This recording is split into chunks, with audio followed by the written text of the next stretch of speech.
राम राम मंडळी, सुप्रभात. आजच्या ब्लॉगमध्ये तुमचं सहर्ष स्वागत आहे. तर या ब्लॉगमध्ये मी माझ्या हॉस्टेलवरची रूम दाखवतो. तर मित्रांनो, रूम कशी वाटली ते नक्की सांगा. त्याचबरोबर तुमचा कोणत्या इंजिनिअरिंग कॉलेजला नंबर लागला व कुठे लागला ते नक्की सांगा मित्रांनो, जेवणाची वेळ झाली. मग जेवणासाठी घेतलं आमचं ताटात निघालो. जेवण्यासाठी काय आहे ते काय माहीत नाही, तर जाऊया. आता काय आहे तुम्हाला नक्की सांगतो.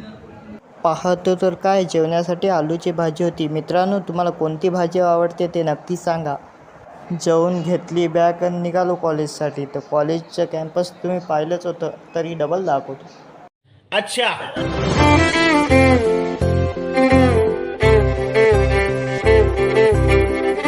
झाडाजवळ महात्मा गांधी यांची मूर्ती ठेवलेली आहे, त्यांना वंदन करून मी निघालो. संध्याकाळी गेलो चहा